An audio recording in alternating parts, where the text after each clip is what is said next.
cette soirée encore d'enseignement, d'édification, où tu nous amènes à grandir par la connaissance de ta parole, selon qu'il est écrit, afin que nous puissions être remplis de la connaissance de ta volonté, afin que nous croissions dans la connaissance. Nous demandons qu'en cette soirée encore, illumine les yeux de nos cœurs, donne-nous de te connaître, afin que nous puissions te connaître tel que nous sommes connus de toi, et que nous grandissions dans la conscience de chaque chose que tu as accomplie pour nous et en nous, en Christ Jésus. Si quelqu'un croit en ça, qui dit Amen. Alléluia.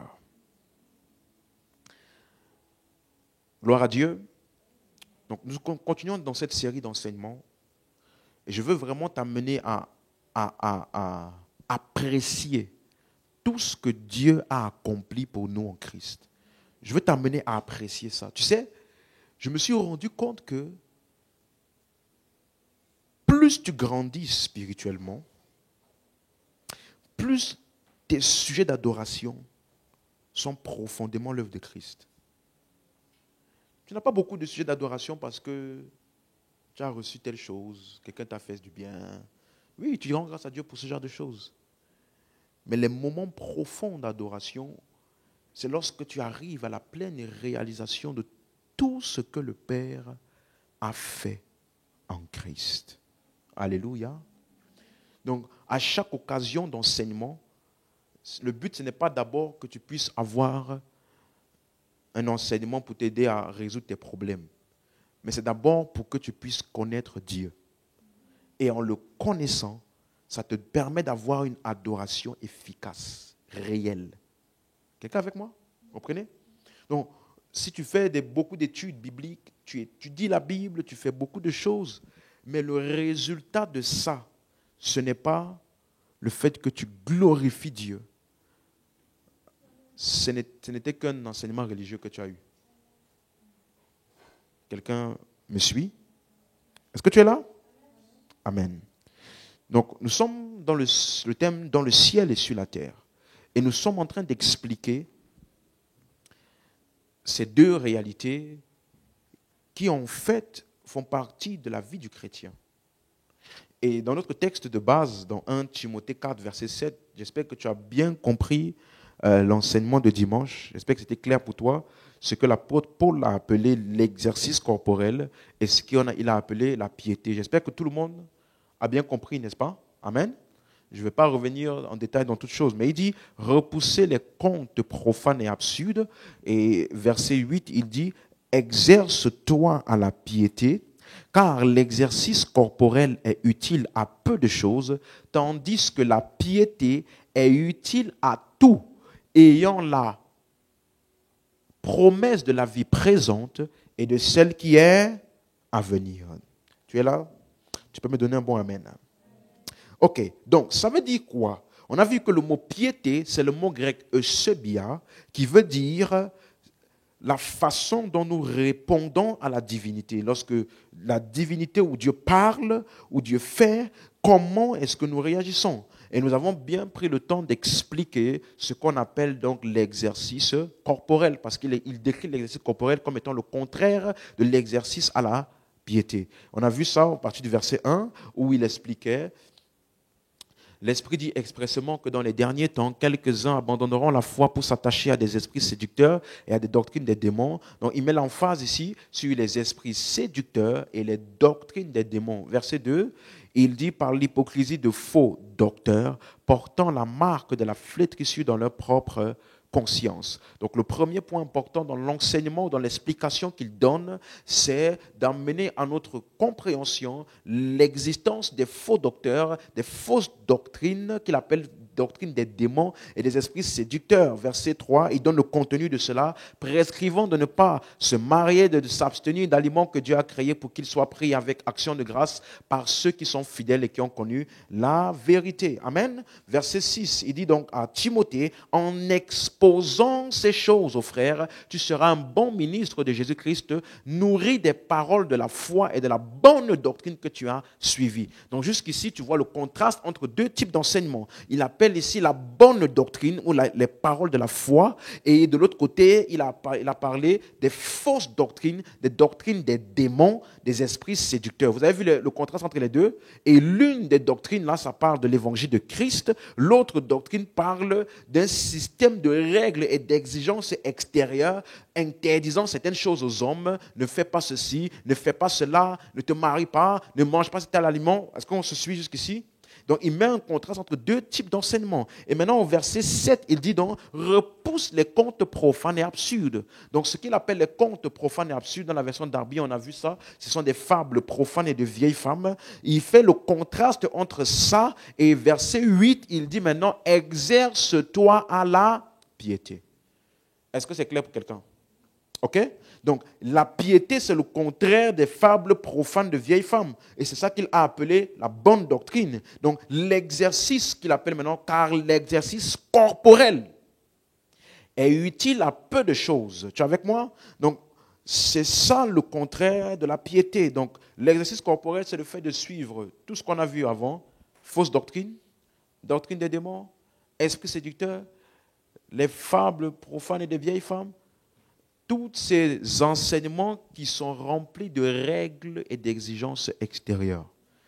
Et pour aller plus loin dans ce qu'on a vu, Paul parle ici de la loi, ou les enseignements légalistes qui conditionnent ta vie chrétienne par un système de performance extérieure.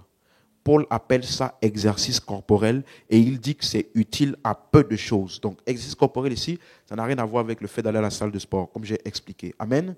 Donc, verset, maintenant, pour comprendre donc quelle est notre réaction à Dieu, maintenant pour nous, qui n'est pas l'exercice corporel, mais pour nous en Christ, qu'est-ce qu'on appelle piété pour nous? Dans 1 Timothée 3, verset 16, nous avons vu, il dit, et sans contredit, le mystère de la piété est grand. Dieu a été manifesté en chair.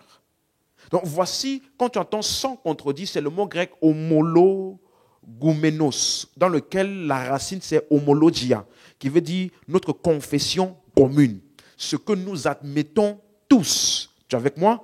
Et donc, qu'est-ce que nous admettons tous? C'est que Dieu a été, le mystère de la piété est grand, Dieu a été manifesté. Le mot manifesté, c'est le mot phanero, qui veut dire ce qui est très clair. Donc Dieu était donc très clair où?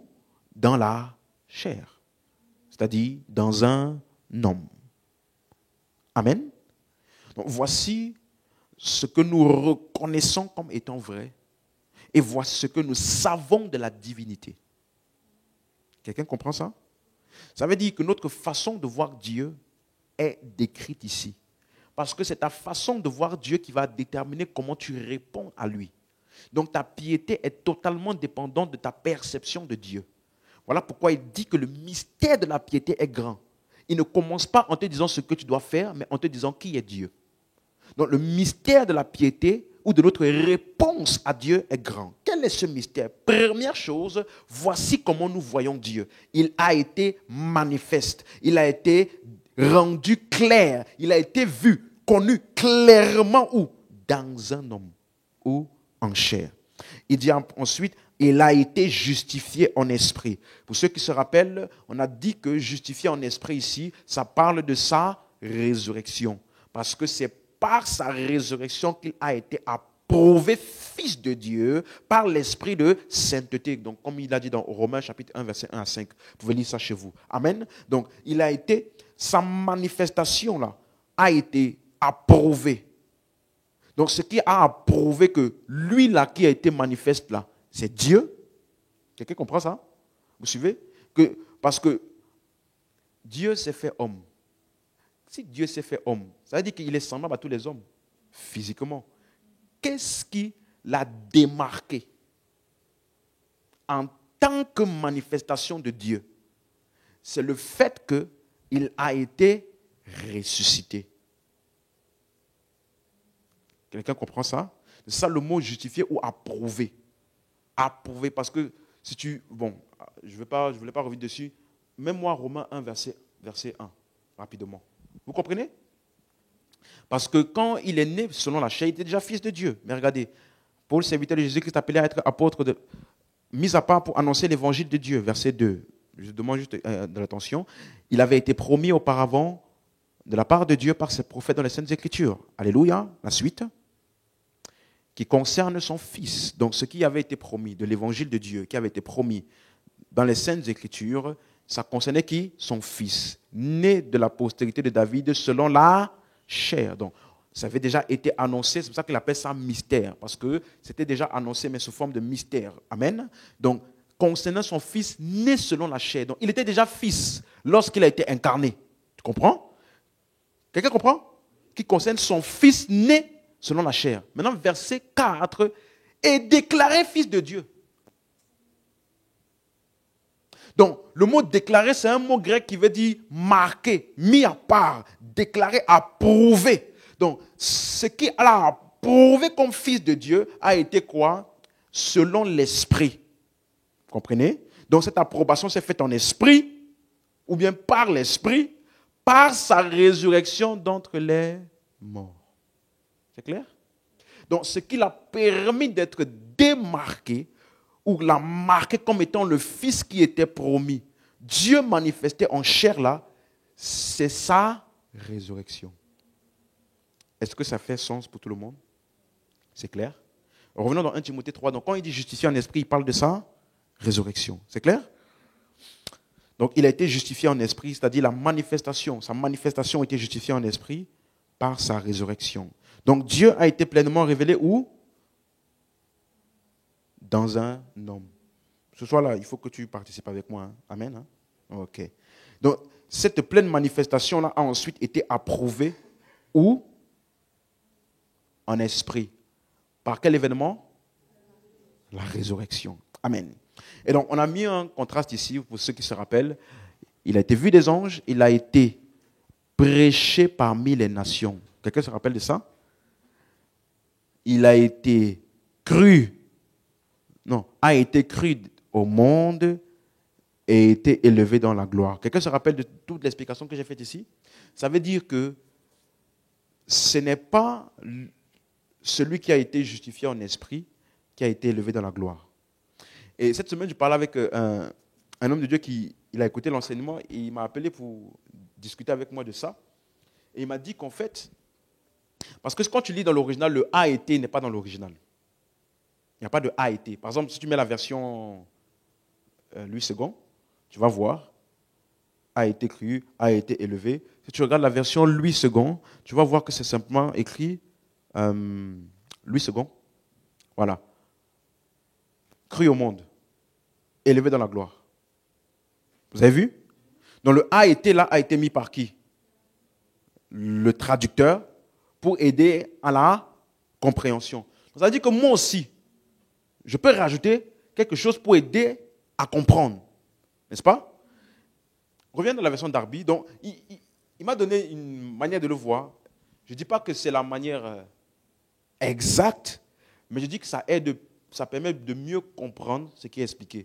Donc, il a dit, prêcher parmi les nations qui ont cru dans le monde et qui ont été élevés dans la gloire. S'il avait mis ça comme ça, on aurait mieux compris ce qu'il expliquait.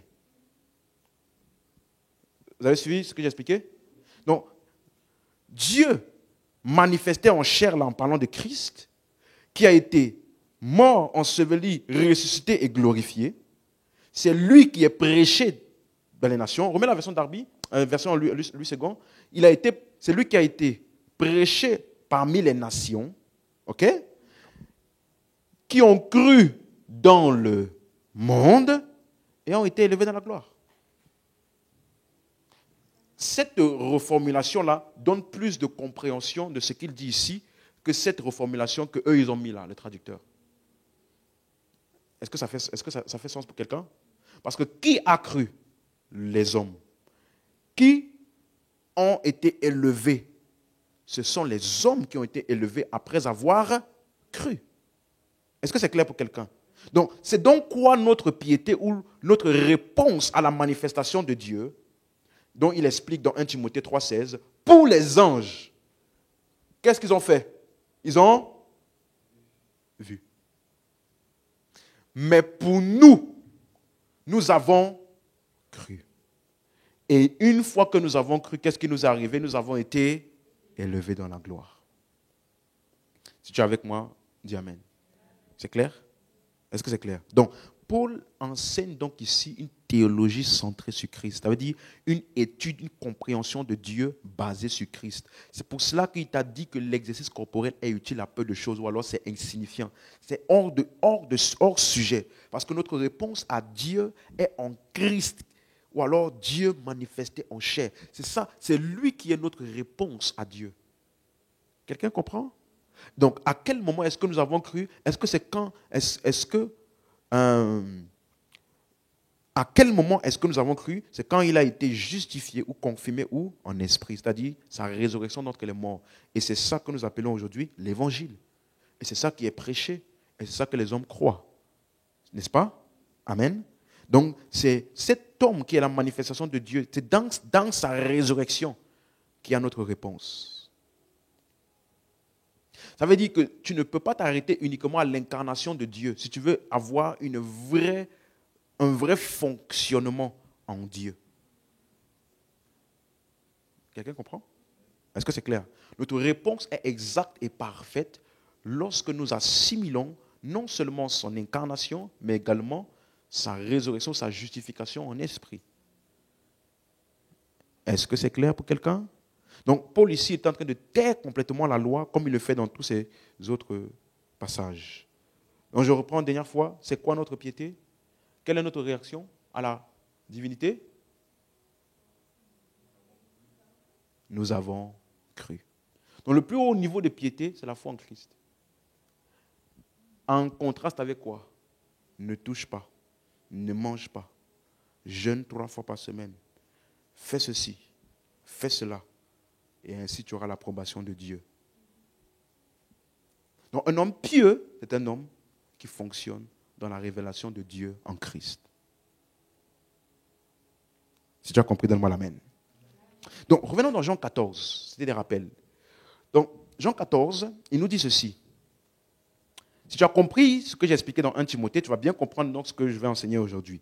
Il dit que votre cœur ne se trouble point. Croyez en Dieu, croyez aussi en moi. Tu as lu ça? C'est important de comprendre ce qu'il va dire ici. Il dit croyez en qui? Et croyez en qui? Ça dit tout ce que je vais vous dire là, acceptez ça comme vrai.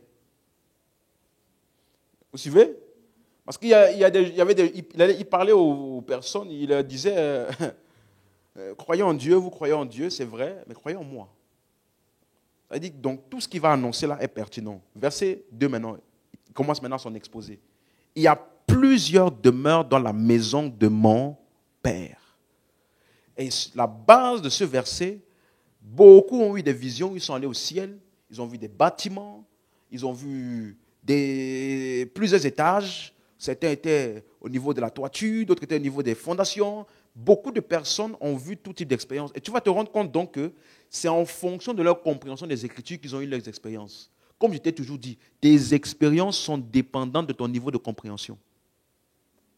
Il y a des expériences que tu ne peux plus avoir ou que tu n'auras plus ou auxquelles tu ne donneras plus d'attention en fonction du niveau d'avancement que tu as dans la connaissance de Christ. Tu es avec moi? Donc, il dit dans la maison de mon Père, le mot maison, c'est le mot grec oikia. Oikia, parce que je veux qu'on retraduise ce verset-là correctement ensemble. Donc, le mot oikia, c'est le mot qui veut dire famille. Donc, quand il disait dans la maison de mon Père, il n'était pas en train de dire dans le bâtiment de mon Père qui est au ciel. Ce n'est pas un bâtiment. Non, ce n'est pas un bâtiment. Le mot maison, ça veut dire famille. Tu vas voir le mot oikia, c'est utilisé dans Éphésiens chapitre 2, verset 18. Regardez ce qu'il dit. Car par lui, nous avons les uns et les autres accès auprès du Père. Accès auprès de qui? Tu vois, il n'a pas dit accès à Dieu. Parce que tous les hommes ont accès à Dieu. Mais il dit, nous avons accès auprès du Père dans un même quoi? Esprit. Donc, la réalité du Père se fait par l'Esprit. Aucun homme ne peut appeler Dieu Père s'il n'a pas eu l'Esprit. Il te dit, dans un même esprit, c'est ça qui nous a donné accès au Père. Maintenant, il t'explique comment ça s'est fait, verset 19. Il te dit donc, Ainsi donc, ou alors il te dit plutôt la conséquence, vous n'êtes plus des étrangers, ni des gens du dehors, mais vous êtes concitoyens des saints, gens de la maison de Dieu. Vous avez vu? Donc, les gens de la maison de Dieu sont ceux qui appellent Dieu Père. Donc, quand il dit dans la maison de mon Père, il y a plusieurs demeures, il est en train de dire que l'accès dans la famille du Père là est ouvert à tous. Et il te dit maintenant que lorsque tu as eu accès au Père dans un même esprit, tu n'es plus du dehors, tu es maintenant tu fais partie des gens de la maison de Dieu. Maintenant, pour que tu comprennes de quoi il parle, la version second 21, parce que lui, second, c'est la version d'avant 1910. Second 21, maintenant, en 2021, là, ils ont retraduit pour avoir un sens plus clair de ce qu'ils avaient dit. Tu comprends? C'est les mêmes traducteurs, ok? Ils ont fait évoluer leur version. Tu as vu, tu as suivi? Regarde comment ils disent maintenant ici. Vous n'êtes donc plus des étrangers et des résidents temporaires. Vous n'êtes, dis avec moi, je ne suis pas un résident temporaire dans l'accès au Père. Donc ça veut dire que ce n'est pas le jour où tu as beaucoup prié que maintenant tu es entré dans la présence du Père. Et puis maintenant le jour où tu pêches là, tu sors. Nous, on n'a pas une résidence temporaire. On est permanemment en lui. Donc nous n'avons pas une résidence temporaire. Vous êtes au contraire concitoyens des saints. Aïe. Quoi, la suite? Dis ça plus fort. Vous savez, moi je suis membre de la famille de Dieu. Tu as compris maintenant? Donc, ils ont remplacé le mot maison là par quoi? Famille. Parce que c'est le même mot. Vous avez compris? Et il t'a dit que nous avons accès au Père là ou dans la famille dans un même esprit. Ça veut dire que l'accès que nous avons par l'esprit est pour faire de nous quoi? Une famille. Donc, ça veut dire que ce qui montre que tu es de la famille de Dieu, là, ce n'est pas un lien physique. La réalité de la famille de Dieu se trouve où? Dans l'esprit. Tu es avec moi? Donc, si on va dans un hôpital, on ne verra pas Dieu, parce que Dieu n'est pas physique. Quelqu'un avec moi? Reviens dans Jean 14, 2. Tu as compris? Je veux qu'on aille patiemment ce soir. Regarde, il y a plusieurs demeures dans la maison de mon Père. Est-ce que je peux transformer maintenant? Il y a plusieurs demeures dans la famille de mon Père. Je peux dire ça? Ok? Je peux traduire ça comme ça? Ok. Donc maintenant, c'est quoi qu'il a appelé donc demeure? On a compris le mot famille. On a compris qu'il y a plusieurs demeures. On a compris que dans la famille du Père, il y a plusieurs demeures. Qu'est-ce qu'il a appelé demeure? Tu es là? Je t'en supplie, ne te laisse pas distraire ou ne coupe pas le fil de ta compréhension maintenant. Tu as compris? Tu as compris? Première chose qu'on a vu, on a vu quoi?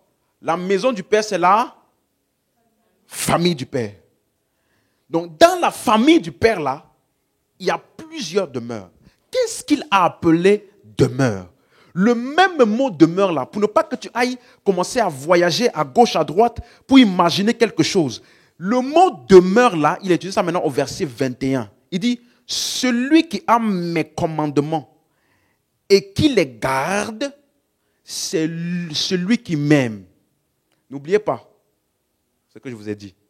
Quand il dit mes commandements, parce que mes commandements là, ce n'est pas au pluriel. Dans l'original. C'est juste commandement. Donc tu peux mettre au pluriel, tu peux mettre au singulier. Est-ce que ici, dans tout ce qu'on a vu là, est-ce qu'il a demandé à quelqu'un, tu ne mangeras pas? Tu ne tueras pas? Non. Celui qui a mes commandements là, c'est qui? Quelle est l'instruction qu'il a donnée au début? Croyez en Dieu et croyez en... Donc, quand il dit celui qui garde mes commandements, là, il parle en d'autres termes, il parle de quoi? Celui qui, en ce que j'ai... D'accord? Donc, quand tu vois commandement, n'imagine pas directement Mont Sinaï. Non. Donc, celui qui a mes commandements et qui les garde, c'est celui qui m'aime. Et celui qui m'aime sera aimé de mon Père. Je l'aimerai, je me ferai connaître à lui. Il y a des années, là, avant que je disais ça, là, je priais, Seigneur, fais-toi connaître à moi. Au nom de Jésus, je veux te connaître. Tu as dit que ceux qui tes commandements là, tu vas les aimer et tu vas te faire connaître à lui. Seigneur, fais-toi connaître à moi. Tous les hommes de Dieu qui disent qu'ils ont vu Jésus là, je veux te voir aussi. Voilà comment j'ai prié. Parce que moi aussi, je voulais une apparition de Jésus. Ce n'est pas de ça qu'il parle. Je me ferai connaître à lui. Ça veut dire quoi? Verset 22.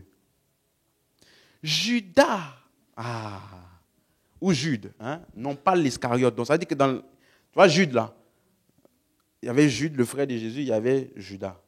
Il était précis. Jude, pas l'Iscariote. Lui dit, Seigneur, d'où vient que tu te feras connaître à nous et non au monde? Tu vois, non? Donc, il demande à Jésus, faire connaître là, ça veut dire quoi? Comment ça se fait que c'est pour nous et pas ceux du monde? Verset 23. Tu es avec moi? N'oubliez pas, on est en train de vouloir comprendre qu'est-ce qu'il a appelé plusieurs demeures. Jésus lui répondit, si quelqu'un m'aime, il gardera ma parole. Garder ma parole là, c'est quoi? Merci, croire. Et mon Père l'aimera. Aïe. Qu'est-ce qui va se passer? Nous viendrons où? À lui. Et nous ferons notre où? Chez lui. Dis-moi. Donc, Jésus n'espère pas que tu vas aller chercher, ça veut dire quoi, demeure dans une vision. L'explication, ça veut dire quand il dit il y a plusieurs demeures là, il n'espère pas que tu vas aller chercher l'explication de ça dans une vision, dans un rêve que tu vas voir, tu vas voyager au ciel. Non! L'explication des plusieurs demeures, il le donne dans le même enseignement. Et il te dit que quand tu vas croire, nous viendrons à lui, nous ferons notre demeure chez lui. Donc, est-ce que c'est clair pour quelqu'un ici? Donc, ça veut dire que tu ne peux pas lire ça et maintenant croire aux gens qui te disent qu'ils iront au ciel quelque part pour vivre dans leur demeure après la mort. Est-ce qu'on est d'accord? Parce que, regarde, il dit nous viendrons à lui. Aïe. Nous viendrons à lui. Tu as lu ça? On n'a pas dit nous irons là-bas. Nous viendrons à lui. Et nous ferons notre demeure avec lui. Donc nous ne sommes pas censés aller dans une demeure quelque part. Bien au contraire, d'après ce texte, c'est la demeure là qui vient à nous. Regarde la version second 21. C'est encore plus fort. Il dit, si quelqu'un m'aime, il gardera ma parole et mon Père l'aimera, nous viendrons vers lui et nous établirons quoi? Domicile chez lui. Pourquoi? En fait, parce que ce mot domicile ou demeure là, c'est un mot grec qui veut dire lieu d'habitation. Donc, ça veut dire que, reviens au verset, Jean 14, verset 2. Tu as compris? Quelqu'un a compris ça? Donc, si tu comprends bien ce qu'il est en train d'expliquer ici, il y a plusieurs quoi? Lieux d'habitation. Où? Dans la famille de mon... Ok. Tu es d'accord? On est ensemble, n'est-ce pas? Il y a plusieurs lieux de quoi? D'habitation dans la famille du Père. Donc, ça veut dire qu'il est en train de t'expliquer que la caractéristique de la famille du Père est que le Père demeure en chaque membre.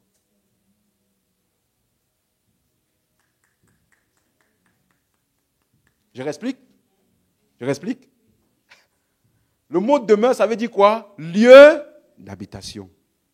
Le mot maison, ça veut dire quoi? Famille. Donc Jésus dit, dans la famille de mon Père là, il y a plusieurs lieux d'habitation. Il y a plusieurs demeures. En fait, je peux même te choquer. Si tu veux bien traduire, tu peux dire, dans la famille de mon Père, il y a plusieurs temples. Qui est censé être le lieu où Dieu fait quoi? Habite. Tu as suivi? Maintenant, pour ne pas que tu commences à voyager dans ton système de pensée, en pensant que c'est une maison quelque part, il t'a expliqué tout ce qu'on a vu jusqu'au verset 23 où il t'a dit, maintenant, quand tu crois là, ce n'est pas toi qui vas aller. Nous viendrons. Donc toi, tu n'essayes pas d'aller au ciel, tu n'essayes pas d'aller à Dieu, tu n'essayes pas de voyager dans un troisième ciel en haut là-bas quelque part. Non. Il dit, nous viendrons à lui et nous ferons justement notre lieu d'habitation là, chez lui.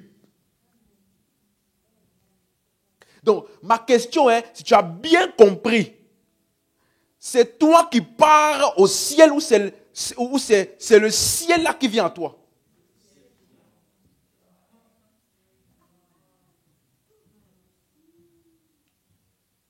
La nouvelle Jérusalem, moi je l'aime, je veux. Donc toi tu veux aller alors que Dieu te dit, ça va venir. Regarde. Et Jésus, il n'a pas fini, reviens au verset 2. Tu as compris? En ensemble. Ça, je te demande, ne perds pas la pensée que j'explique. Il dit, si cela n'était pas, je vous l'aurais dit, je vais vous préparer une place. Oh. Maintenant, ça veut dire que dès que tu entends ça, ne pense pas qu'il est en train de dire qu'il va aller préparer une chaise dans une place quelque part. Je vais vous préparer une place. Rappelle-toi, il va préparer une place où? Dans la famille du Père ou dans la maison de mon Père, c'est ça? Ok, verset 3 maintenant. Maintenant, il t'explique. Verset 3. Et lorsque je m'en serai allé, et que je vous aurai préparé une... je ferai quoi? Dis ça plus fort. Je ferai quoi? Et je vous prendrai avec moi. Tu vois, il n'y a nulle part dans ces textes-là qui montre que toi, tu dois aller voyager quelque part. Je reviendrai et je vous prendrai où? Avec moi, afin que là où je suis, vous y soyez aussi. Donc, quand est-ce qu'il va revenir? Lorsqu'il aura préparé il va préparer la place là où? Dans la maison ou la famille de mon... Regardez le nombre de fois qu'il a dit, je reviendrai. Verset 18 même, regarde. Tu es là? Ne perds pas la pensée.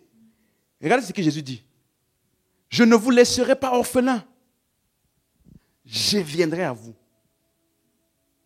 Regarde le nombre de fois qu'il n'arrête pas de dire, je viendrai. Pour ne pas que tu commences à penser. Donc, comment les gens ont fait pour lire Jean 14, 2, là, pour dire qu'il y a la plus de demeure, et ils ont imaginé que ça voulait dire qu'il y avait quelque chose au ciel qui les attendait. Ils n'arrêtent pas de dire, je viendrai où? À vous. Mais qu'est-ce que ça veut dire, je viendrai à vous? Pour aller dans le contexte, parce que ici, ça n'a rien à voir avec l'enlèvement. Hein? Je reviendrai. On attend le second retour de Jésus. Non, pas du tout. Parce qu'il avait déjà dit plus tôt au verset 16, l'autre consolateur, allos parakletos, l'esprit de vérité. Regardez. Tu es avec moi? Regarde. Et moi, je prierai le Père. Et il vous donnera un autre quoi? Un autre quoi? Afin qu'il fasse quoi? C'est le même mot demeure? C'est le même mot demeure? Donc ici, c'est le verbe. Okay? Donc tu vas voir qu'il y a le mot monnaie, il y a le mot méno. Méno, c'est le verbe, c'est le nom, la demeure. Monnaie, c'est... Voilà. Méno, c'est le nom. Monnaie, c'est le verbe. Donc, dans toute son explication, il n'y a aucun moyen pour toi, à moins que tu sélectionnes le verset que tu veux, d'imaginer que la demeure là, c'est un bâtiment quelque part. Parce que dans toute l'explication, il t'explique c'est quoi la demeure. Et il te dit maintenant, je prierai le Père, il vous donnera un autre consolateur afin qu'il demeure éternellement avec vous. La suite. Tu es avec moi? L'esprit de vérité. Donc, l'autre consolateur là, c'est lui l'esprit qui va emmener la réalité de tout ce qu'il a expliqué jusque-là. Que le monde ne peut recevoir parce qu'il ne le voit point, ne le connaît point, mais vous le connaissez, car il demeure avec vous et il sera où? En vous. Aïe, maintenant verset 19. Encore, verset 18, pardon. Verset 18. Je ne vous laisserai pas orphelin, je viendrai à vous. Mais rappelez-vous, qu'est-ce qu'il venait de dire? Le consolateur viendra. L'esprit de vérité. Donc quand il dit je viendrai à vous, là, il parlait de quoi? Ou de qui? L'esprit qui emmènera la réalité de tout ce qu'il a dit qui devait arriver quand il devait revenir. Vous suivez? Donc, l'esprit doit venir. C'est Jésus qui est venu emmener la réalité de tout ce qu'il a annoncé. Comment? En envoyant son esprit.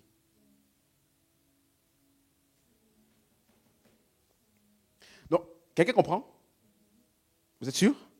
Donc, est-ce que je peux appeler la venue de l'Esprit de vérité la seconde venue de Jésus?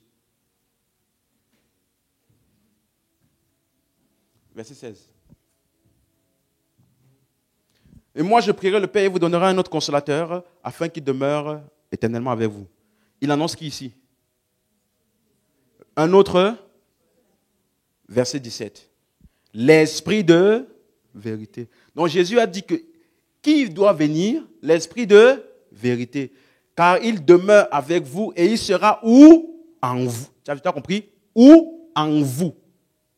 Donc, verset 18 maintenant. Je ne vous laisserai pas orphelins, je viendrai à vous. Comment va-t-il venir à nous? Par son esprit où? En nous. Donc, est-ce que je peux appeler la venue de l'esprit en nous la seconde venue de Jésus?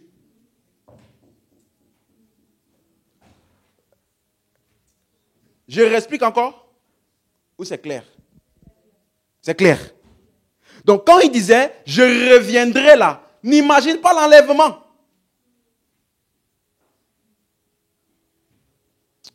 C'est clair? Pour te donner encore plus d'évidence, verset 19. Encore un peu de temps et le monde ne me verra plus. Mais vous, vous me verrez. Donc, il dit, vous me verrez, après qu'il a dit quoi? Je viendrai à vous, n'est-ce pas? Donc, quand je viendrai à vous là, vous me verrez. Comment? Car je vis et vous vivrez. Ouh. Ça veut dire que si tu as compris ça, cette phrase-ci, il vient de supprimer totalement l'idée d'un lieu quelque part.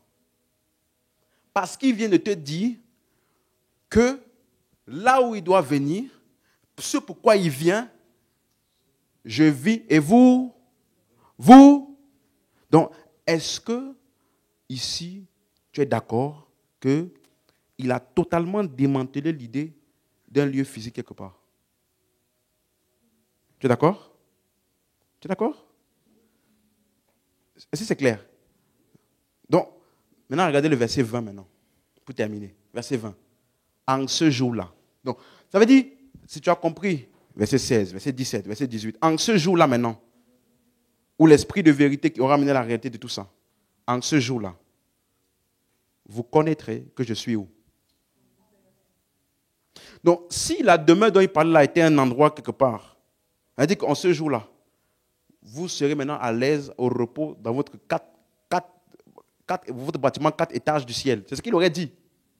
Mais l'accomplissement de ce pourquoi il est parti préparer la place là, et pour lequel il a dit qu'il reviendrait, en ce jour-là, vous connaîtrez que je suis où? En mon Père, et que vous êtes où? En moi. Et que moi je suis où? En vous. Aïe!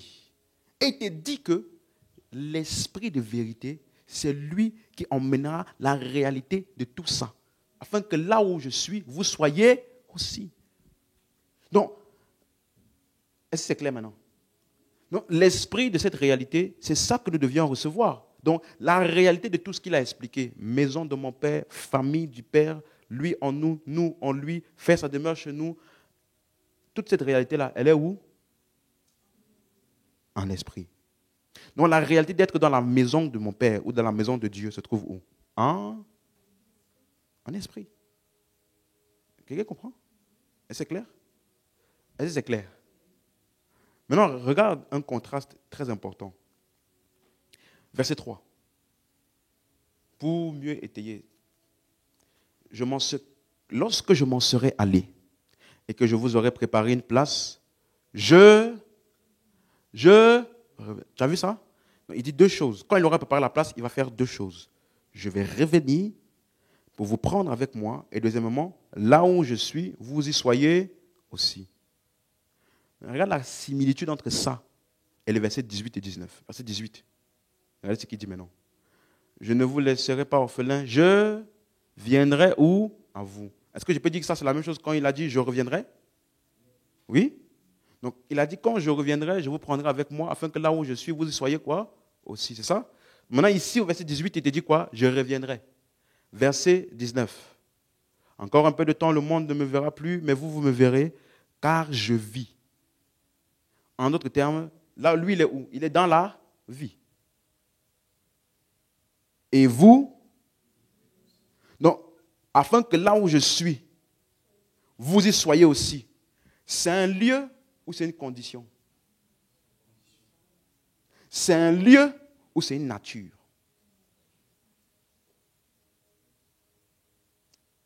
Vous avez compris? Est-ce que c'est clair? Amen. Donc, quand Jésus a dit au verset 16, je prierai le Père, il vous donnera un autre consolateur afin qu'il demeure éternellement avec vous. Maintenant, je vais te poser une question un peu technique, mais je pense que tu as assez de compréhension pour me répondre. Il a dit le consolateur va demeurer éternellement où? Tu as lu? Afin qu'il demeure éternellement où? Avec vous. Donc ça, c'est au futur. Quand le consolateur sera venu, il va venir pour demeurer éternellement où? Avec vous. C'est ça? Et vous avez dit que le mot demeurer là, c'est le mot monnaie ou méno. Ça veut dire habitation. Verset 17. Maintenant, regardez ce qu'il dit. L'esprit de vérité que le monde ne peut recevoir parce qu'il ne le voit point, ne le connaît point. Mais vous, vous le connaissez, car il demeure avec vous. Attendez.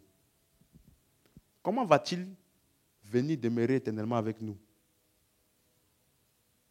S'il demeure déjà avec nous.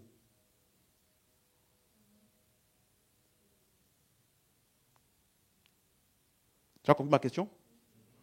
Verset 16. Il promet que il vous donnera qui? Le consolateur, afin qu'il demeure éternellement avec vous. Maintenant, verset 17, il te dit, car il demeure avec vous. Donc, celui qu'il promet là, il te dit qu'il demeure déjà avec vous. Comment peut-il dire donc qu'il va venir pour demeurer éternellement avec vous?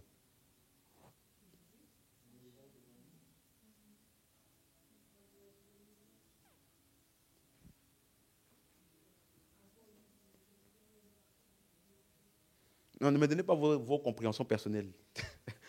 Donnez-moi la compréhension de ce verset. Vous avez compris ma question, au moins? Qui a dit non? J'ai dit ceci, verset 16. La question là, afin qu'il demeure éternellement avec vous là, c'est au futur, non? C'est une promesse. Donc, il promet que le consolateur va venir demeurer éternellement avec vous. Au futur. Verset 17.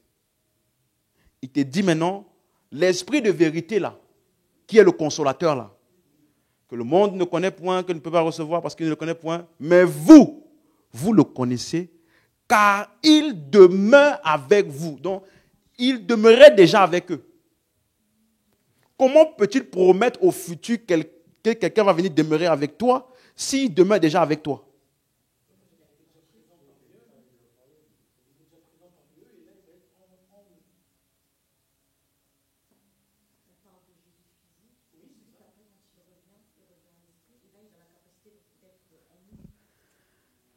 Donc le il ici, ce n'est pas l'esprit de vérité.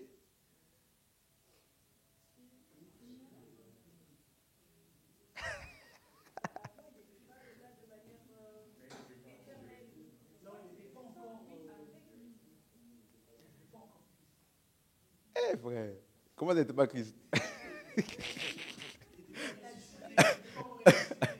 Je vais expliquer. Si je dis, retiens bien mon explication. Hein. Si je te dis, je vais venir pour demeurer avec toi.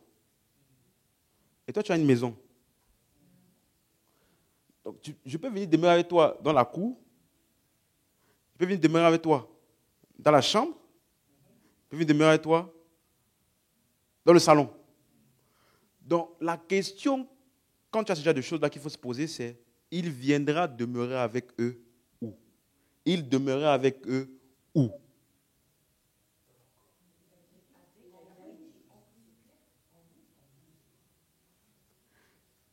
il demeure avec vous. Il demeurera avec eux où? Hey, frère.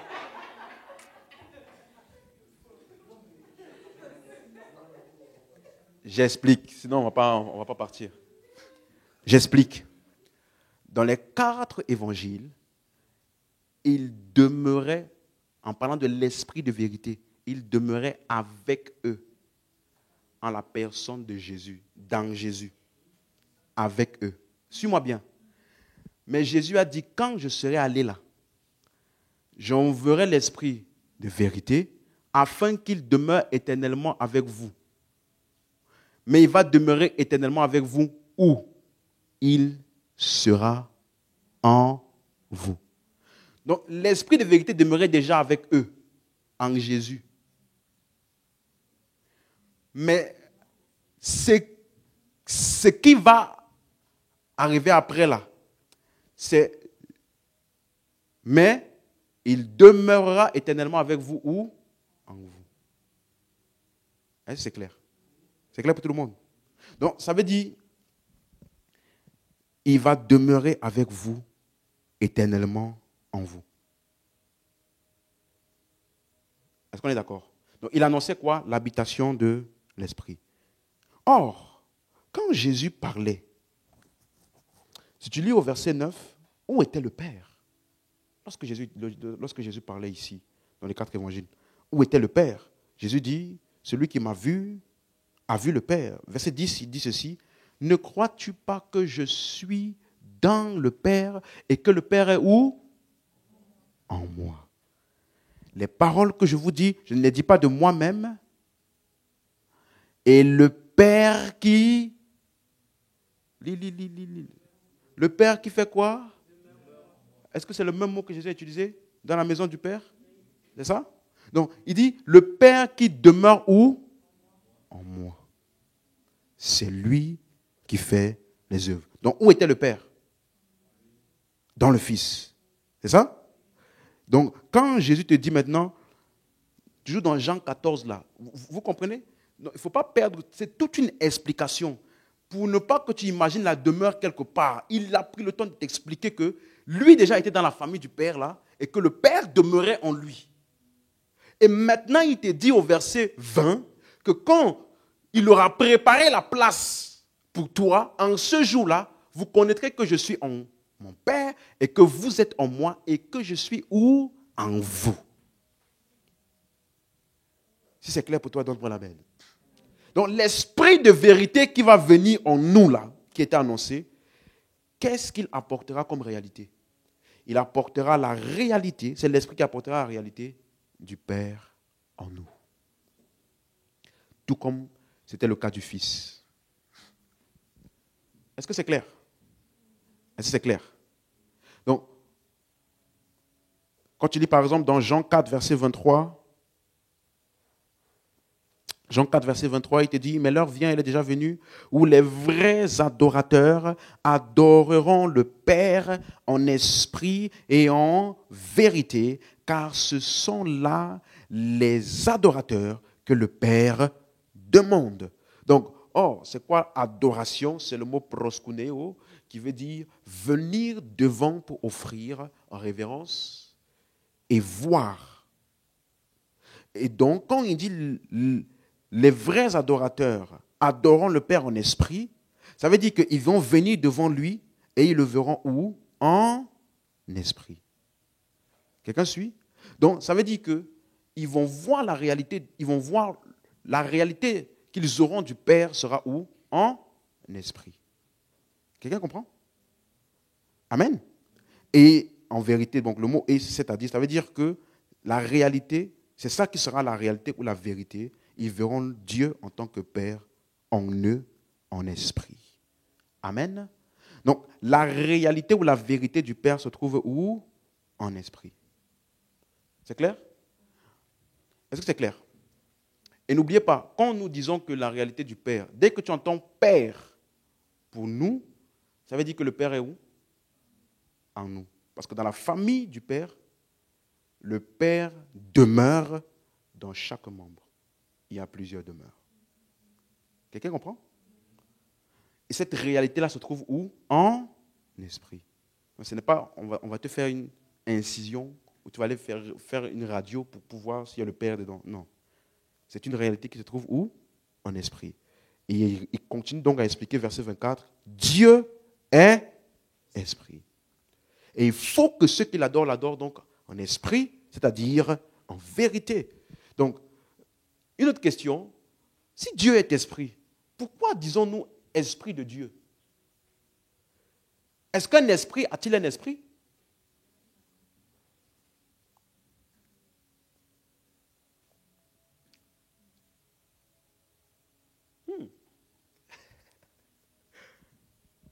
Est-ce que tu suis? Si Dieu est esprit, pourquoi disons-nous esprit de Dieu? Comme s'il pouvait vivre ailleurs.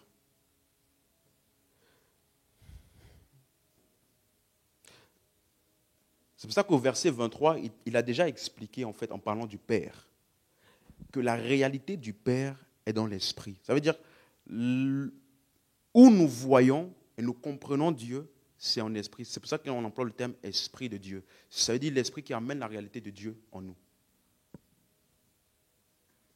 Quelqu'un suit ce que j'explique? Ok? Ça veut dire Dieu vient à nous. Dieu est réel pour nous ou en esprit.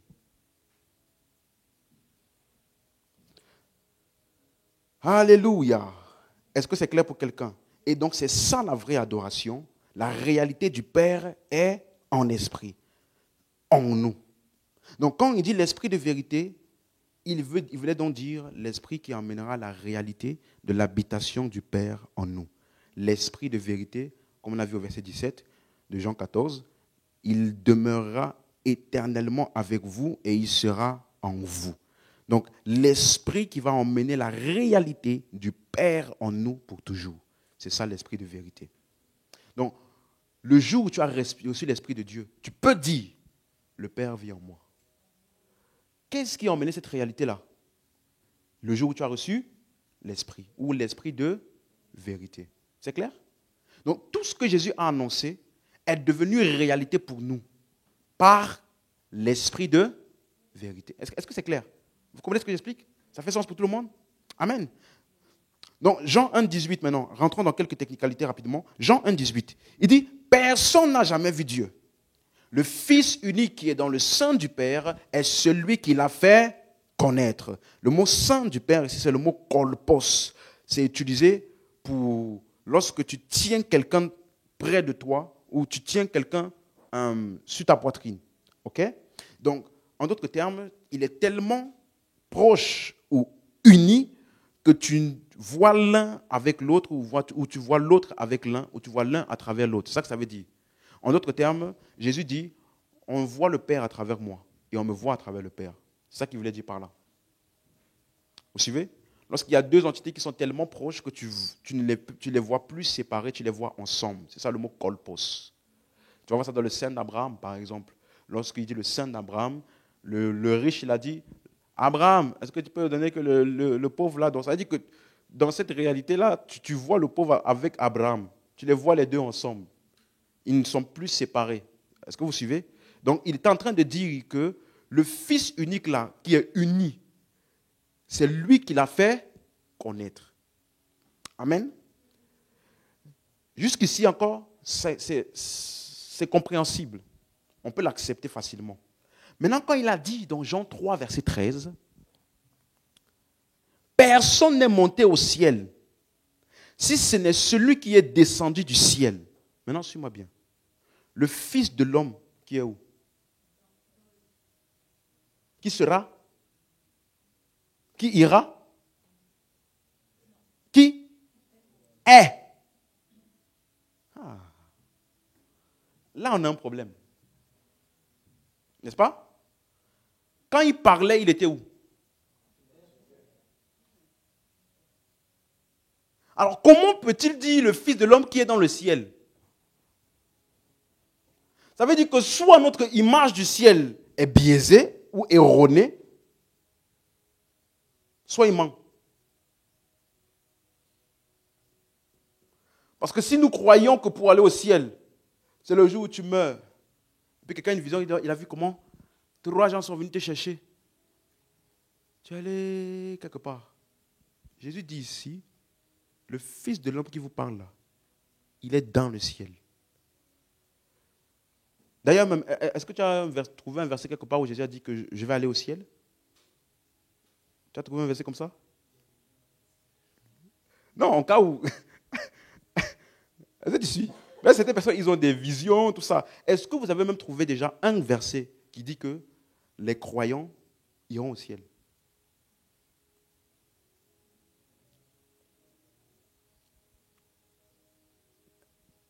Quelqu'un a trouvé ça? On ne sait jamais. Hein. Si tu as trouvé ça, tu me fais savoir, on va parler. Mais en tout cas, n'oubliez pas ce que Jésus avait dit. Croyez-moi. Donc tu crois ce que Jésus dit? Le Fils de... Il est où? Dans le ciel. Donc, laisse-moi récapituler rapidement. Dans Jean 14, verset 10, il dit, je suis dans le Père et le Père est en moi. C'est ce qu'il a dit, n'est-ce pas? Ne crois-tu pas que je suis dans le Père et que le Père est en moi? Ok? Donc ça veut dire que, où était le Père? En lui. Et maintenant, dans Jean 3, 13, ici, il nous dit, le Fils, il est où? Au ciel.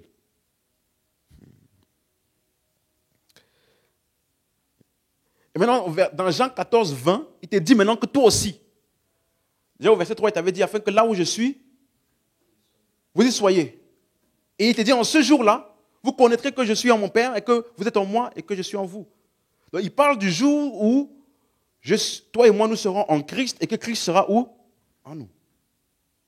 Donc, notre réponse à la révélation de Dieu en Christ, qui est la foi, nous comprenons donc que cette réalité de tout ce que nous avons en lui se trouve où?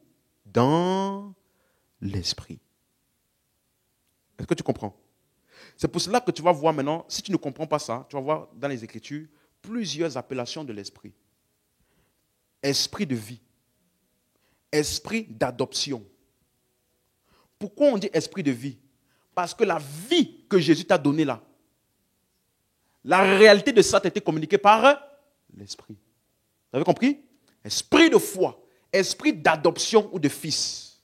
On va voir ça par la suite. Esprit de Christ, esprit de Dieu, esprit de sagesse, esprit de connaissance.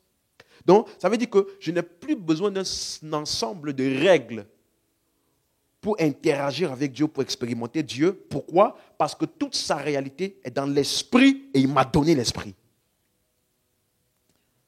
Est-ce que tu suis? Tu comprends ce que j'explique? Tu es avec moi? Tu es avec moi? Regarde, ça veut dire que le ciel donc est en Christ. Et je suis assis dans le ciel en Christ. Puisque Christ est dans le ciel et je suis en Christ, ça veut dire je suis où?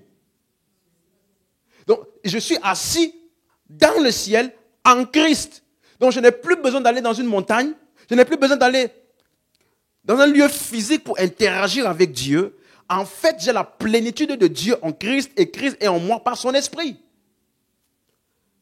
Donc, continuellement, j'ai Dieu et tout ce qui a trait à Dieu avec moi, en moi, continuellement.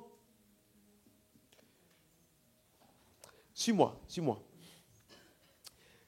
Si tu comprends ce que je t'explique là, écoute-moi. Tu vois, la difficulté avec ce genre d'enseignement, c'est que ça peut rester mental. Parce qu'il faut que je t'explique pour que tu comprennes. Mais le but de mon explication n'est pas juste que tu comprennes. C'est pour que ça te donne une précision dans ton interaction avec Dieu. De telle sorte que tu peux vivre à tout moment une expérience divine. Puisque ça ne t'a jamais laissé. Oh, quelqu'un comprend ce que j'explique? Je peux vivre les réalités du ciel étant sur la terre si je sais switcher.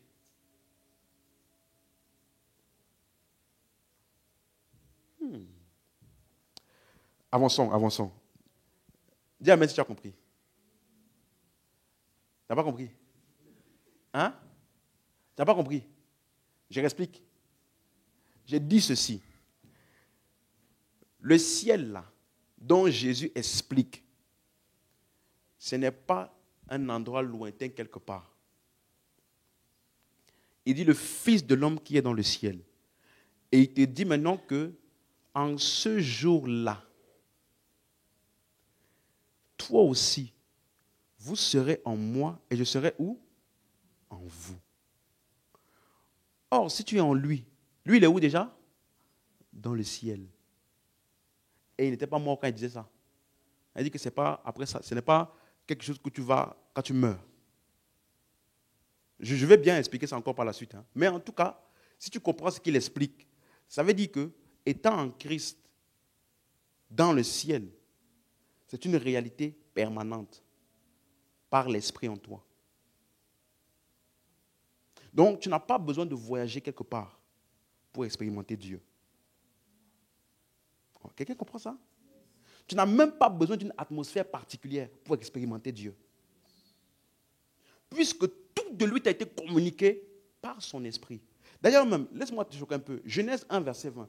Verset 1, pardon. Genèse 1, verset 1. Si nous allons dans Genèse, bon, si j'étais perdu ici, là, je vais encore plus te perdre. Donc, remets tes ménages en place. Essaye de pousser un peu. Regarde. Ça, Genèse, avant que je n'explique ce que je vais expliquer, c'est le ministère d'enseignement de Moïse. Ça veut dire que c'est son langage d'enseignement. Il faut que tu comprennes ce qu'il voulait expliquer. Il te dit, au commencement, Dieu créa les cieux et la terre. Donc, où était-il avant le commencement? Dieu. Puisqu'il y a un jour où il a créé les cieux et la terre. Où?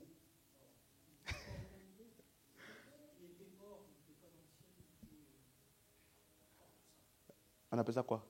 Le hors là.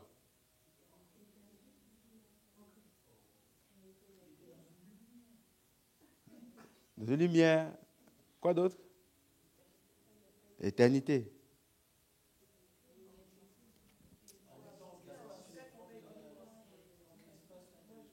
Hein? Ok. C'est pas Dieu. Regarde. Je te dis ça, c'est le ministère d'enseignement de qui? Moïse. Verset 2. La terre était informe et vide. Il y avait les ténèbres à la surface de l'abîme. Et quoi? Plus fort. Et quoi? Donc, Moïse te dit que hors de la création, là, il y a l'Esprit de Dieu. Tu vois, selon la vision qu'il a eue, ça là, ce qu'il est en train d'expliquer ici, selon la vision qu'il a eue, et le niveau de lumière qu'il a eu là, il a appelé ça Esprit de Dieu. Donc, où est-ce que Dieu existait avant la création? Dans l'Esprit. C'est ça que Moïse essaye de communiquer ici. Oh Seigneur, aide-moi à expliquer ces choses. Le seul endroit où il a pu situer Dieu hors de la création, il appelle ça esprit. Quelqu'un comprend ça? Est-ce que vous suivez? Donc, parce qu'il faut que tu fasses attention à l'utilisation de l'expression ciel là. Et je vous ai déjà dit que l'expression esprit de Dieu, ça peut être vu comme une tautologie. Puisque Dieu est quoi? Donc, quand on dit esprit de Dieu, ce n'est pas comme si genre, il pouvait vivre ailleurs, il pouvait exister ailleurs qu'en esprit.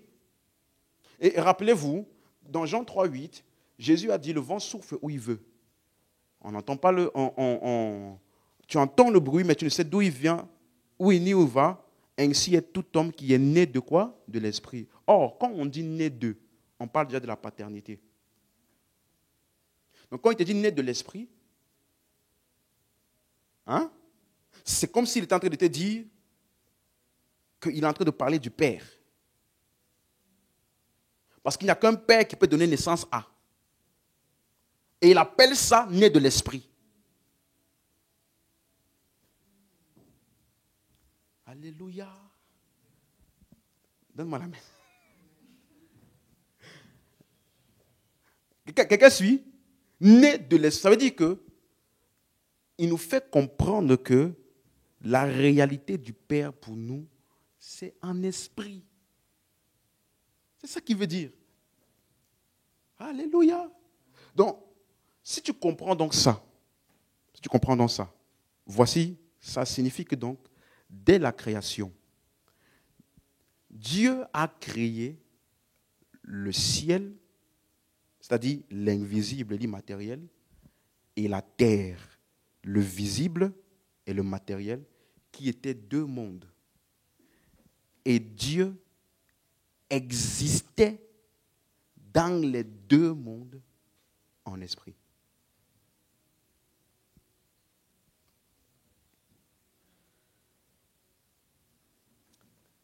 Quelqu'un suit, je l'explique. Je l'explique. Parce qu'en fait, quand il te parle de Dieu, il va toujours te parler de l'esprit. Il veut te parler du Père, il va te parler de l'esprit. Pourquoi? Parce que c'est l'esprit ou dans l'esprit que la réalité de Dieu est connue, interagie. Donc, en d'autres termes, au commencement, Dieu a créé. Dieu était où? Suis-moi bien. Et il a créé le ciel qui est. Je n'ai pas dit qu'il a créé deux lieux. Il a créé le ciel qui est invisible, immatériel. Il a créé la terre qui est quoi? Visible et matérielle. Donc, maintenant, suis-moi. Ce qu'on appelle un lieu est une caractéristique de la terre. Une localisation d'un être quelque part. Ça rentre dans le cadre de l'espace. Donc, si toi, tu dis que Dieu est localisable dans un lieu, avant qu'il n'y ait la terre, ni le ciel, ça ne fait aucun sens. C'est pour ça que je t'ai dit, Dieu habitait où avant qu'il ne crée le ciel et la terre? Ce n'est pas une bonne question. Parce que le où là est une caractéristique de l'espace. Et nous, comme on est né sur la terre, on a toujours formaté chaque être qui existe avec une caractéristique de lieu géographique.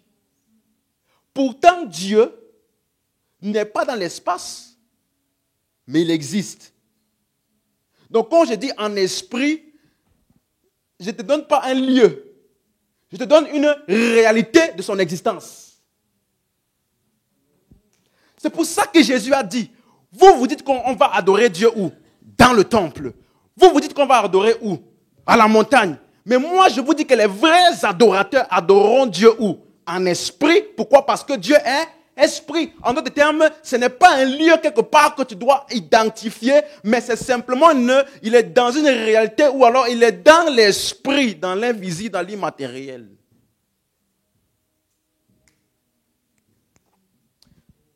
Est-ce que tu me suis? En fait, le but de cet enseignement-là, c'est juste introductif. Je veux déconstruire de ta tête la localisation géographique de Dieu. Parce que le seul endroit géographique où tu peux voir Dieu, il t'a déjà dit, le mystère de la piété est grand. Dieu a été manifesté où? C'est-à-dire dans l'homme. Quelqu'un comprend ce que j'explique là? Non, ça, est-ce que tu as compris? Je peux avancer? Ça va s'éclaircir. Regarde. Ça signifie que quand tu lis par exemple Romains 8, verset 2, il te parle de la loi de l'esprit de vie en Jésus-Christ. Tu vois, l'esprit de vie. Ça veut dire que c'est l'esprit qui emmène la réalité de la vie de Dieu en toi. Quelqu'un comprend? Donc quand Jésus disait « je vis et vous vivrez aussi », comment est-ce que cette réalité a été expérimentée par les disciples? Par l'esprit. Maintenant au verset 9, il te dit maintenant « Or, vous ne... » Verset 9, version Darby. Version Darby. Tous les versets là. Je veux que la version Darby. « Or, suis-moi maintenant, vous n'êtes pas dans la chair, mais dans l'esprit. Si du moins l'esprit de Dieu habite où? »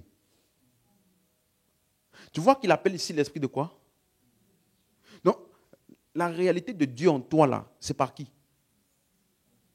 Vous comprenez pourquoi on l'appelle l'esprit de Dieu? Parce qu'il amène la réalité de l'esprit de Dieu où? En toi. Maintenant, le verset d'après, il te dit maintenant, si quelqu'un n'a pas l'esprit de qui? Non, reviens verset 10, pardon. Il te dit, si quelqu'un n'a pas l'esprit de Christ, verset...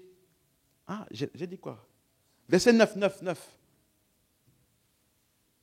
Non, l'esprit de Dieu habite en vous. Mais si quelqu'un n'a pas l'esprit de qui? Mais est-ce que l'esprit de Dieu et l'esprit de Christ, c'est deux esprits différents? Pourquoi on appelle esprit de vie, esprit de Christ? Ça, c'est ce qu'il veut te montrer, la réalité que l'esprit a emmené en toi. Donc quand on dit Christ en vous, donc il dit si quelqu'un n'a pas l'esprit de Christ, ça veut dire que celui qui a emmené la réalité de Christ en toi là, c'est qui? C'est qui? C'est l'esprit. Hein? Donc voilà pourquoi tu peux dire, verset 10 maintenant, si Christ est où? Mais Christ en toi comment? C'est clair maintenant? Donc on peut l'appeler l'esprit de Christ. Pourquoi? Parce que c'est lui qui emmène la réalité de l'esprit de Christ en moi. De Christ en moi, pardon. Donc Christ en moi, moi en Christ. Pourquoi est-ce que je peux dire ça? Parce que j'ai l'esprit en moi. Le Père en moi, pourquoi je peux dire ça? Parce que j'ai l'esprit d'adoption. L'esprit est vif, verset 11. Si l'esprit de celui qui a ressuscité Jésus d'entre les morts habite en vous. Donc, ça veut dire que la réalité de la résurrection du corps là, qui emmène ça en toi? Donc, tu ne peux pas avoir l'esprit et avoir peur de rater l'enlèvement où le jour où le corps va être ressuscité. Pourquoi? Parce qu'il te dit, il rendra aussi, il vivifiera aussi vos corps mortels par cause de l'esprit, de son esprit qui habite en vous.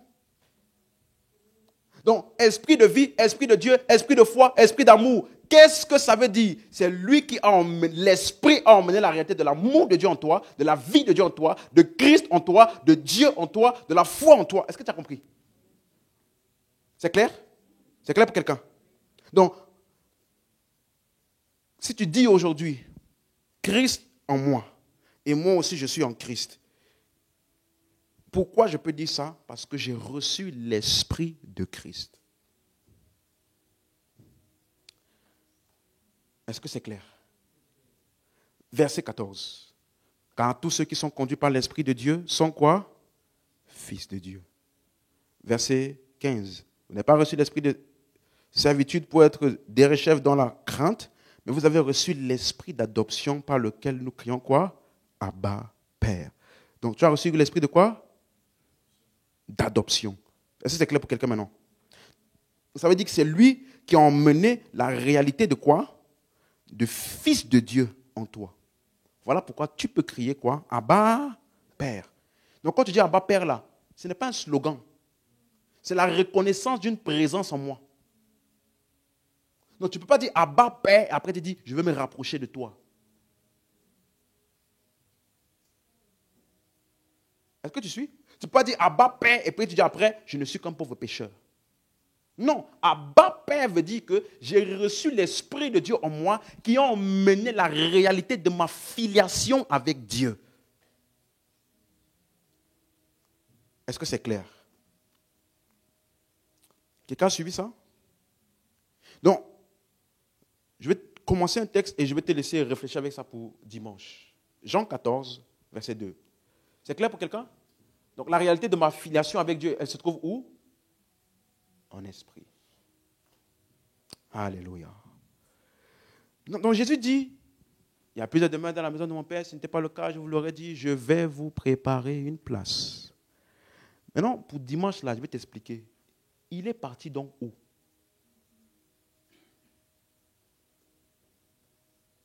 Puisque, après sa résurrection, ou au verset 16 d'abord, il avait déjà dit, je prierai le Père et vous donnerai un autre consolateur afin qu'il demeure éternellement avec vous.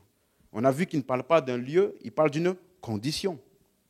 Donc, dans Jean 20, 17, maintenant, quand il dit à Marie, ne me touche pas, car je ne suis pas encore monté vers mon Père, mais va trouver mes frères et dis-leur que je monte vers mon Père et votre Père, vers mon Dieu et votre Dieu. Et historiquement, il est dit qu'il est revenu le même jour. Donc, il allait faire quoi? Il allait faire quoi déjà? Préparer une... C'est ça, n'est-ce pas? Donc, ma question est, il allait où? Tabernacle céleste, c'est où? Tabernacle, là, c'est aussi un temple en haut, là. Hein? C'est immatériel. Donc, il allait où?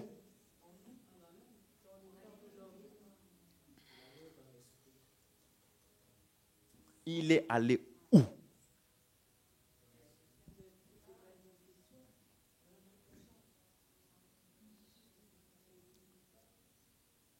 Parce que, regardez ce qu'il a dit.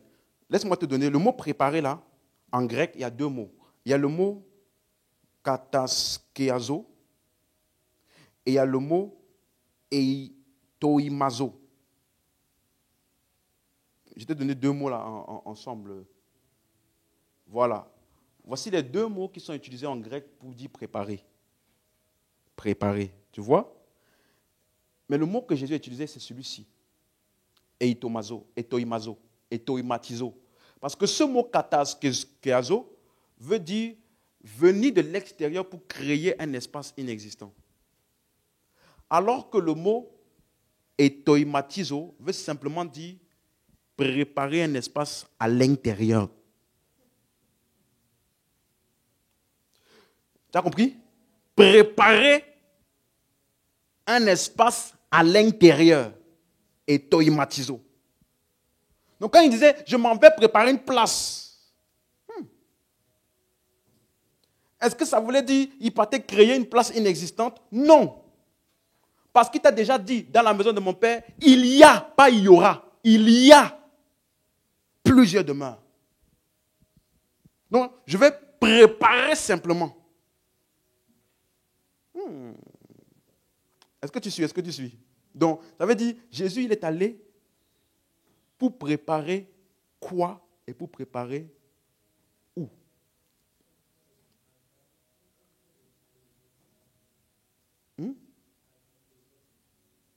Non. C'est etoimatizo, qui veut dire créer ou préparer un espace, faire de la place à l'intérieur. Donc, Jésus est allé où?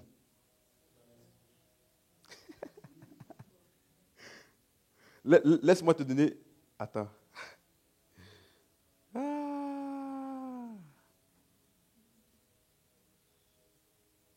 Ok, j'ai trouvé. Tu peux m'afficher, s'il te plaît? Hébreux 9, verset... Attends. Verset 11. Mais Christ est venu comme souverain sacrificateur des biens à venir. C'est ça? Il a traversé quoi? Le tabernacle le plus grand et plus parfait qui n'est pas construit de main d'homme. C'est ça? Donc Christ a traversé un? Le tabernacle là. C'est au ciel là-bas. Verset 12. Aïe. Il est entré une fois pour toutes. Où? Donc, dans le tabernacle où Jésus est entré, il y a un endroit qu'on appelle le lieu très saint là-bas. Non avec le sang des boucs et des veaux, mais avec son propre sang, ayant obtenu une rédemption éternelle. On est d'accord? Il est entré dans un tabernacle. C'est ça? Et rappelle-toi, quand tu entres avec le sang, au verset 22, je crois, la Bible dit, tout est purifié par le sang. Ok? D'après la loi, tout est purifié avec du sang. Donc quand tu rentres avec le sang, c'est pour purifier. Quelqu'un suit? Reviens au verset 12. Donc s'il est entré dans le tabernacle, hein, c'est pour emmener la purification dans ce tabernacle-là. Si tu suis, tu dis Amen. Est-ce que tu es d'accord? Il faut me regarder comme si tu comprends. Mais quand tu regardes comme ça, là, j'ai l'impression que tu ne comprends pas. Est-ce que tu es d'accord? Il est entré dans ce tabernacle, n'est-ce pas? Céleste, n'est-ce pas? Qui n'est pas fait de main d'homme, n'est-ce pas? Et quand il est entré avec son propre sang, n'est-ce pas? Et on a dit que quand tu rentres avec le sang, c'est pour faire quoi? C'est pour purifier. C'est ça, n'est-ce pas? Donc, il a purifié. Il te dit non avec le sang des boucs et des veaux. Verset 13 maintenant. Car si le sang des taureaux et des boucs et la cendre d'une vache répandue sur ceux qui sont souillés sanctifie et procure la pureté de la chair. Donc tous les sacrifices de l'Ancien Testament là ne purifiaient que l'extérieur. Verset 14. Combien plus le sang de qui? Qui? Par un esprit comment? C'est offert sans tâche à Dieu. Purifiera. Quoi? Attends. Donc là où il est parti offrir le sang, et là où ça a purifié là, c'est où? Ok, donc la conscience là est où? Dans l'homme. Et quand il dit qu'il a offert son propre sang, le sang là, tu penses que c'est le sang liquide? Il a bien dit, par un esprit quoi? Parce que rappelez-vous, on a dit dans l'Ancien Testament, le sang représente la vie, c'est pour ça qu'on offre le sang. Or, la réalité de la vie de Dieu, on a vu ça, c'est où? C'est dans l'esprit. Donc, comment Dieu t'a purifié? Ce que Jésus a offert là, qui a purifié là, le tabernacle là, c'est son esprit. Et c'est à purifier quoi? Ou qui? Toi. Donc là où il partait là, c'était où? C'était où? Au ciel là-bas? Tu vois, je t'ai souvent dit, ne lis jamais le livre de Hébreux en verset. Parce qu'il t'avait déjà dit dans Hébreux 3, verset 1, si je ne me trompe pas. Hébreux 3, verset 4, pardon. Il te dit ceci. Alléluia. Là, c'est juste pour que tu ailles réfléchir. Hein. Dimanche, là, je veux bien... Chaque maison est construite par quelqu'un, mais celui qui a construit toute chose, c'est Dieu. Verset 5. Pour Moïse, il a été fidèle dans toute la maison de Dieu. Dans la maison de qui? Or, la maison de Dieu, de Moïse, là, c'était physique ou spirituel? C'était le temple, n'est-ce pas? Que tout le monde connaît, n'est-ce pas? Ok. Comme serviteur pour le rendre témoignage de ce qui devait être annoncé. Donc, il te dit que la maison de Moïse, là, maison de Dieu de Moïse, là, c'était pour annoncer ce qui devait vraiment être. Tu as compris?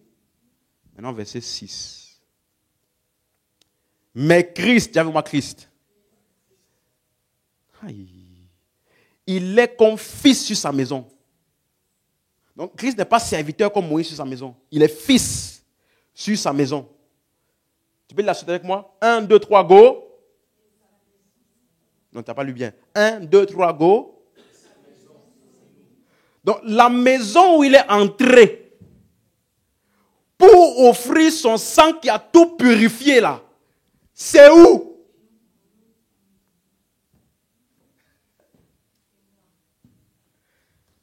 Tu as compris? Maintenant, lève-toi, on a fini.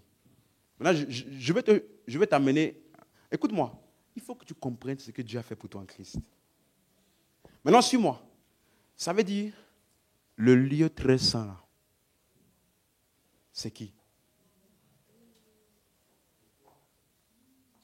Ce qu'on appelle le Saint des Saints.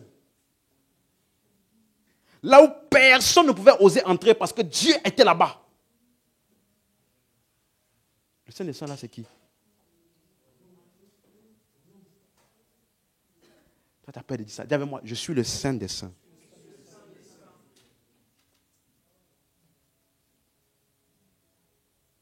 Parce que c'est là que Dieu habite. Donc là où Jésus était parti préparer là, c'était une planète quelque part. C'était quoi? Ou qui? Afin de venir faire sa demeure. Donc, qui est le temple préparé par Dieu? Qui est le lieu? Tu vois, il y a des textes dans l'Ancien Testament où Dieu dit, Je cherche ma maison. Je cherche un lieu de repos. Tu peux lire ça dans Ésaïe 66, verset 1. Il dit, où est ma maison? Où est ma maison? Il a dit ça après que les hommes avaient construit le temple de Salomon, le temple de tabernacle de Moïse, David, temple de Salomon. Après tous ces bâtiments luxueux, Dieu dit encore, où est ma maison? Parce que l'endroit que Dieu cherchait et où il voulait habiter était où? En moi et en toi.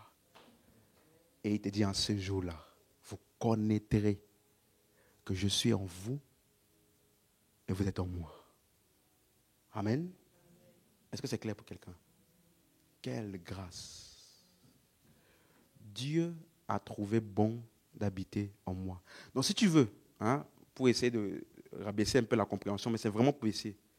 L'endroit où Dieu était là, l'endroit où Dieu était avant là,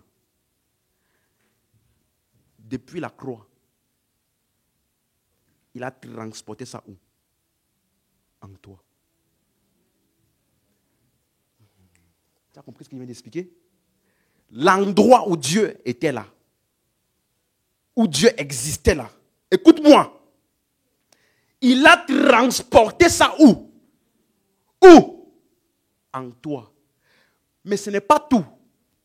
Ce n'est pas genre après il changera d'endroit. Parce qu'il demeurera avec vous, en vous, combien de temps? Ayant la promesse du temps présent et de celle. Donc Dieu n'habitera plus nulle part ailleurs dans toute l'éternité qu'en toi. Je ne sais pas si dans cette église-là, vous comprenez ce que j'essaie de vous expliquer.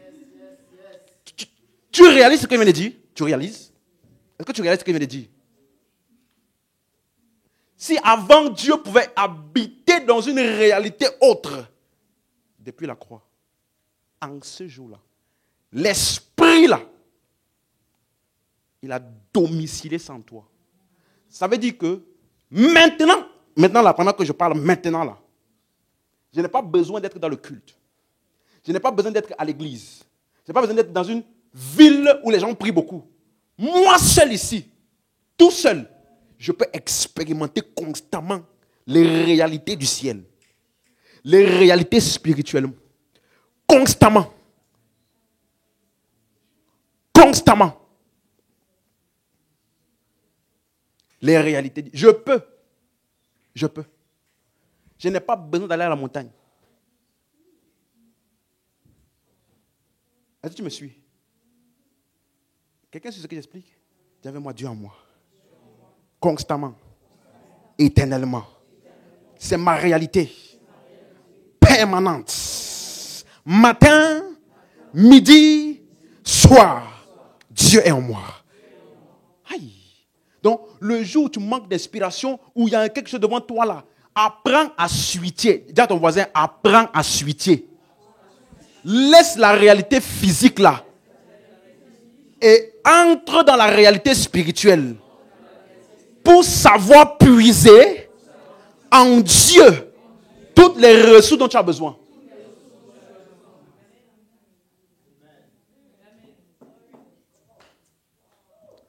Ah, je suis malade, je n'arrive pas, je ne sais pas comment guérir. Frère, tu n'as pas besoin du pasteur. Tu as seulement besoin de savoir qui est en toi. Et toute sa puissance de guérison là est disponible. Tu n'as pas besoin de voyager quelque part. Si tu savais qui était en toi.